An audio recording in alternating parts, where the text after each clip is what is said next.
하나님의 말씀 로마서 2장 1절에서 11절의 말씀입니다.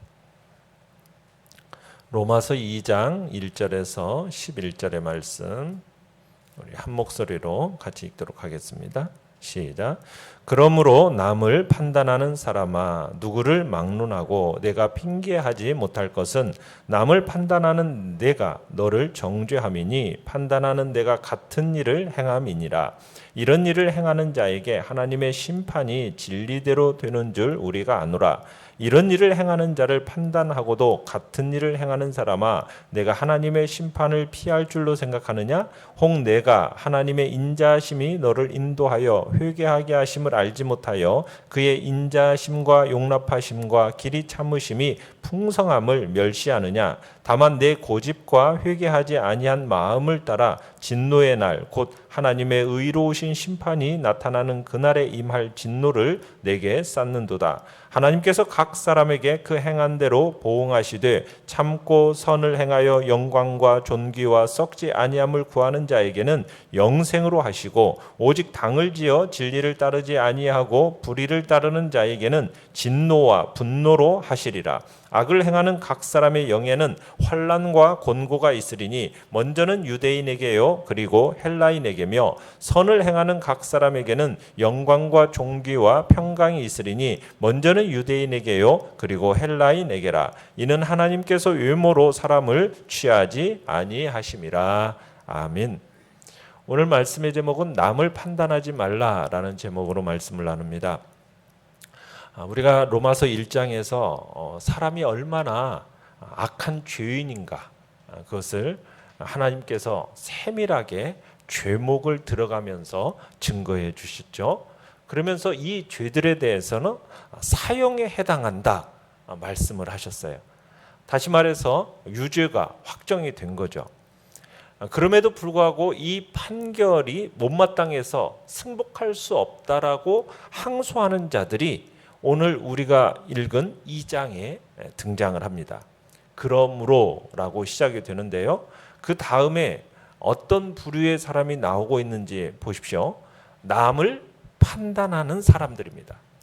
이들은 누구냐?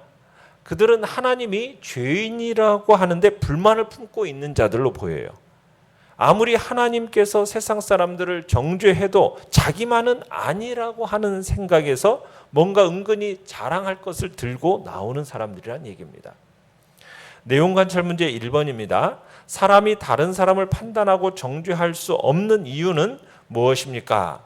사람이 다른 사람을 판단하고 정죄할 수 없는 이유는 너희 역시 다른 사람과 동일한 죄인이기 때문이라는 것입니다. 여기서 남을 판단하는 사람은 1차적으로 유대인들을 가리킵니다. 유대인들은 스스로에 대해서 율법을 지키는 자라고 자부하고 있고요. 의롭게 여기고 그리고 회개하기를 거부한 채 다른 사람을 판단하는 데에만 열심을 기울이고 있습니다. 1장에서 바울은 이방인들의 그 심각한 죄들에 대해서만 지적을 했다면 이제 그것이 유대인들은 이방인들과 다른 우월한 존재라는 것을 의미하지 않는 거예요. 그럼에도요, 유대인들은 스스로에 대해서 지금 경건하다고 생각하면서 율법 없는 이방인들을 지금 판단하고 정죄하기에 급급했던 거죠. 사실 유대인들은 율법의 조항들을 알고 있으면서도요, 그 율법의 정신을 구현하고 있지는 못했어요. 따라서 오히려 이 율법의 세부 조항을 모르던 이방인보다도 더욱 자신의 범죄에 대해서 핑계하기 힘든 상황이 되어버린 거죠. 그러니까 이와 같은 유대인들 역시 이방인과 다를 바가 없는 죄인이란 얘기입니다. 어쩌면 그들의 죄가 이방인들보다도 더 심각한 것인지도 모를 일입니다. 그럼에도 그들은 자신들의 이 죄인된 모습을 외면한 채 이방인들을 그냥 비방하는 데에만 열심이었던 거예요. 그래서 바울은 유대인들의 이런 모습을 지적하는 겁니다. 남을 판단하는 것은 곧 내 자신을 정죄하는 것이다. 왜냐하면 네가 판단하는 바로 그 일을 내가 행하고 있기 때문이다. 지금 이렇게 말하고 있는 겁니다. 2절 3절을 보시면 이런 일을 행하는 자에게 하나님의 심판이 진리대로 되는 줄 우리가 아노라. 이런 일을 행하는 자를 판단하고도 같은 일을 행하는 사람아, 내가 하나님의 심판을 피할 줄로 생각하느냐? 자, 여기서 바울이 강조하는 바는 뭐냐면 하나님의 판단입니다. 하나님의 판단의 정확성이에요. 자, 1절에서는 사람의 판단을 얘기했어요. 그 판단이라는 것이 나름대로 뭐 정확한 것 같아요. 누군가의 죄악상을 정확하게 읽고 있어요. 하지만 사실상 그것은 정확한 게 아니에요. 왜냐하면 정작 판단하는 자신을 보지는 못했기 때문이에요. 그러나 하나님의 심판은 인간의 그 판단과는 비교가 되지 않는다라는 겁니다. 2절에서 진리대로 되는 줄 안다 해서 진리대로라는 말은 뭐냐면 있는 그대로, 사실 그대로 그런 뜻이에요. 그러니까 실오락이 하나라도 남김없이 다 드러난다 이런 뜻입니다. 그러니까 남보다도 지금 선하다고 여기는 그 사람은 어떻게 보면 자기 죄에 대해서는 매우 둔감하다는 것을 알 수 있어요. 남의 죄는 지금 드러내가지고 자꾸 비판하는데 지금 자기는 어떤 점에서 잘못되었는가를 지금 잘 보지를 못하는 겁니다. 심지어 똑같은 악을 범해도요, 자기의 잘못에 대해서는 굉장히 관대한 거죠. 그렇게 관대한 이유가 뭐겠어요? 그 죄에 대해서 둔감하기 때문입니다. 또 이런 사람들은요, 자신의 형통이나 자식의 행복이 마치 자기가 선에서 얻은 복인 거라고 착각을 합니다. 4절을 보십시오. 혹 내가 하나님의 인자하심이 너를 인도하여 회개하게 하심을 알지 못하여 그 인자하심과 용납하심과 길이 참으심이 풍성함을 멸시하느냐. 자, 그러니까 이 사람이 하나님의 인자하심을 듬뿍 받아봤어요. 그래서 하나님의 용서하심을 받으며 살았고요, 또 하나님의 용납하심도 받았어요. 그리고 잘못이 있어도 하나님이 오래 참아주셨어요. 자, 여기서 길이 참는다라는 말은 죄를 짓는 즉시 하나님이 보복하지 않으셨다라는 것을 의미하는 겁니다. 그래서 어떻게 보면 세상 살면서 별로 힘든 줄 모르고 살아왔어요. 그랬는데 그 자신의 그 행복과 자신의 그 형통함이 뭐라고 생각하는 겁니까? 그래, 내가 남보다도 좀 선하고 착하니까 내가 이렇게 행복하고 내가 그래도 형통한 거야. 이런 식의 자부심이 그 생각 밑바닥에 쫙 깔려 있더라는 거예요. 그러면 이게 그 사람의 생각이 과연 옳은 거냐는 거죠. 하나님께서 이 사람에게 불행이 생기지 않도록 지금까지 내버려 두신 이유가 뭐래요? 회개하기를 기다리는 하나님의 오래 참으심이었다라고 얘기하고 있는 거예요. 그런데 이 사람은 마치 자기가 남보다도 착하고 선하니까 그렇게 얻은 분복이라고 착각하고 있었다라는 거죠. 얼마나 기가 막힌 일이냐는 거예요. 만약 너도 마음 고쳐먹지 않으면 어떻게 하겠다는 겁니까? 너 마음 고쳐먹고 먹지 않고 그대로 있으면은 오절이 일어난다는 거예요. 다만 내 고집과 회개하지 아니하는 마음을 따라 진노의 날, 곧 하나님의 의로운 심판이 나타나는 그날에 임할 진노를 내게 쌓는도다. 그러니까 회개할 줄 모르는 사람들을 가리켜서 결국 최후의 심판의 때에 임할 진노를 쌓고 있다, 이렇게 책망하고 있는 것입니다. 내용 관찰 문제 2번입니다. 바울은 하나님께서 무엇을 근거로 보응하신다고 가르칩니까? 그리고 어떻게 보응하신다고 하십니까? 자, 6절에 보시면 하나님께서 어떻게 보응하신대요? 각 사람에게 그 행한 대로 보응하시는 분이라고 가르치고 있습니다. 그러면서 이제 참고 선을 행해서 영광과 존귀와 썩지 아니함을 구하는 사람에게는 뭘로 보응하시고? 영생으로 보응하십니다. 그런데 당을 지어 진리를 따르지 아니하는 자에게는 뭘로 보응하신다고요? 진노와 분노로 하신다고 그래요. 그러니까 한마디로 뭐예요? 사람으로 하여금 그 심은 대로 거두게 하시겠다라는 겁니다. 이게 하나님의 보응의 법칙입니다. 자, 연구와 묵상 문제 3번입니다. 자, 하나님께서 외모로 사람을 취하지 않으심에 대해 본문은 어떻게 설명합니까? 그러니까 하나님의 판단은 진리대로 되는 거예요. 진리대로. 아까 진리대로라는 말이 뭐라고 그랬습니까? 그 사실 그대로, 있는 그대로, 실오락이 하나도 남김없이 그대로 된다라는 거예요. 그래서 각자 행한 대로 하나님이 갚으시는 거예요. 그냥 외모대로 하지 않으십니다. 하나님은 정말 그 사람의 행한 대로. 그래서 그 의로운 판단이 하나님으로부터 나오면 그 판단은요, 피할 수가 없는 거예요. 그래서 우리에게는 지금 양자택일의 길이 열려 있다라고 하면서 지금 7절에서 지금 10절까지 얘기하고 있는 거예요. 자, 뭐냐면 참고 선행을 하든지 아니면 계속 진리를 따르지 아니하고 그냥 하나님과 싸우며 악행을 하든지 둘 중에 하나를 택하는 거예요. 행한 대로 보응을 받으면 여러분 모든 인간은 어떻게 될 수밖에 없냐면 멸망받을 수밖에 없을 거예요. 하나님의 판단대로라면 여러분 인간의 모두가 다 죄인이에요.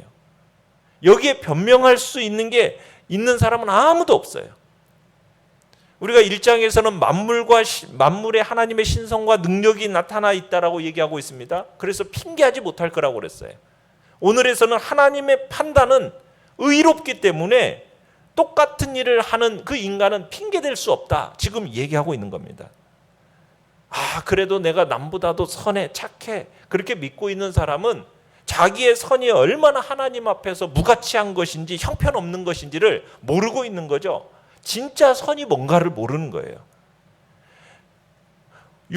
7절에서 참고 선을 행한다라는 이 말은요. 계속해서 인내함으로 하나님의 뜻을 행하는 겁니다. 그 하나님의 뜻을 행하는 목적이 뭐가 돼야 돼요? 영광과 존귀와 썩지 아니함을 구하기 위해서요. 이 영광이라는 것은 최후의 영광을 말하는 것이고요. 존귀라는 것은 하나님께서 인정해 주시는 것을 말하는 겁니다. 선을 행함도 사람의 인정을 받기 위해서가 아니라 하나님의 인정을 받기 위해서 하기 위한 거예요. 썩지 아니함이라는 것은 앞으로의 부활을 이야기하는 겁니다. 그러니까 영광과 존귀와 부활 생명을 추구하는 것, 이것이 바로 신앙생활의 가치관인 거죠. 자, 여기서 말하는 선행은 계속해서 선을 행하는 거라고 그랬어요.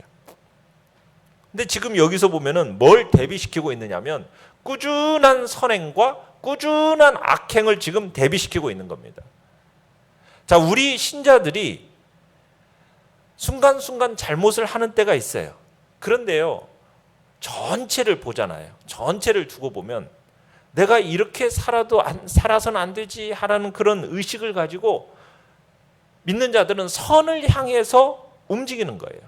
그에 비해 반대로 이 불신자들은 때때로 선을 행하기는 하지만은 움직일 때마다 늘 악을 향하여 기울어져 있는 겁니다. 그러니까 신자들은 선을 습관처럼 행하는 사람이라면 그래서 하나님께서 그들에게는 최후의 영생을 주시고 영광과 존귀와 평강을 주신다고 그랬어요. 근데 반대로 악을 행하는 사람에게는 뭐가 있냐면 환난과 곤고가 있어요. 환난이라는 건 뭐냐면 외부에서 오는 것이고요. 곤고라는 것은 내부에서 비롯되는 거예요. 그리고 그 마지막에는 하나님의 진노와 분노가 임합니다. 엄청난 하나님의 진노와 분노 앞에 사람들이 감당치 못할 그런 분노와 진노가 임하게 되는 거예요. 결국 현재를 바르게 살지 못하는 사람은 하나님의 진노를 끊임없이 쌓고 있는 거죠. 당장은 진노가 임하지 않는 것처럼 보이지만 그러나 결국 마침내는 하나님의 진노가 분노가 쏟아지게 될 겁니다. 우리도 마찬가지예요. 하나님의 상급을 지금 당장 받지 못하는 사람도요. 여러분, 우리가 그 살고 있는 삶에 하나님의 영광을 지금 쌓고 있는 겁니다. 그리고 마침내 최후의 날에 그 영광을 받게 되는 거예요. 그러니까 이 두 가지 판단만이 지금 남아있음을 지금 얘기하고 있는 겁니다. 자, 느낀 점 4번을 보시면 남을 판단하는 자를 판단하는 그 자신도 결국 똑같은 죄를 짓는 것입니다. 이런 사람은 하나님의 심판을 피할 수 없다는 바울의 선언 앞에서 무엇을 느낍니까? 자, 성도는 자기에게는 엄격하고 남에게는 관대해야 한다라는 사실을 느끼게 됩니다. 사실 우리 인간은 자기에 대해서는 관대하고 다른 사람에 대해서는 엄격해요. 우리가 그게 타락한 인간의 일반적인 성향이에요. 타락한 인간은 늘 자기중심적으로 생각하면서도 모든 것을 자기중심적으로 바라봅니다. 그러다 보니까 자신의 잘못에 대해서는 매우 관대한 태도를 취해요. 뭐 그럴 수도 있지. 남들도 다 하는데 뭐 이런 식으로 생각해요. 그러면서도 다른 사람이 그런 잘못을 범하면 어떻게 해요? 사정을 두지 않고 공격해요. 어떻게 그럴 수 있어? 양심도 없어. 저런 인간은 사회에서 매장돼야 돼. 막 이런 식으로. 그러니까 자신의 눈 안에 있는 들보는 보지 못하면서 다른 사람의 눈 안에 있는 티를 보고 흥분하는 거죠. 이게 타락한 인간의 실상입니다. 그러나 우리 성도들은 달라야 되죠. 이와는 달라야 되죠. 우리는 그리스도 안에서 거듭난 사람들입니다. 새로운 피조물들입니다. 우리는 이 옛사람 타락한 성품들을 어떻게 했다고 얘기하고 있습니까? 예수 그리스도와 함께 십자가에 못 박혔다라고 얘기하고 있어요. 그러면은 우리는 이제 세상 사람들과 생각하는 거나 행하는 것에 있어서 반대가 돼야 되는 거죠. 우리는 자신에 대해서는 엄격하고 다른 사람에 대해서는 관대해야 되는 겁니다. 자기 죄에 대해서는 그것이 사소한 것이라 할지라도 애통해야 되는 것이고 다른 사람의 잘못에 대해서는 관용의 자세를 지녀야 한다는 겁니다. 그럴 때 우리가 세상과 구분될 수 있는 것이고 하나님 앞에서도 의로운 자로 나타나게 될 것입니다. 결단과 적용 5번입니다. 남의 실수와 잘못은 쉽게 비난하면서 나 자신에게는 관대하지 않습니까? 다른 인종이나 계층, 문화에 대한 편견이 있다면 이 시간 회개하는 기도를 드립시다. 주님 앞에서 우리 자신을 돌아보며 편견의 죄가 있었다면 회개하는 시간을 갖기를 바랍니다. 오늘의 기도 같이 읽겠습니다. 시작. 외모로 사람을 취하지 않으시는 하나님, 저 또한 조건과 겉모습으로 사람을 판단하지 않게 하소서. 아멘. 말씀을 생각하면서 기도하시고요. 연약한 우리의 지체들을 위해서 기도해 주시기 바랍니다. 그리고 코로나의 확산세 속에 주의 백성들 지키시고 또 코로나에 걸린 이들이 또 온전히 회복되어지고 또 후유증들도 하나님 건강하게 또 회복되어지는 역사를 놓고 기도해 주시기 바랍니다. 우크라이나 땅의 평화와 또 이민족의 또 평화를 위해서 또 정권들이 잘 교체될 수 있는 은총을 베풀어 달라고 시간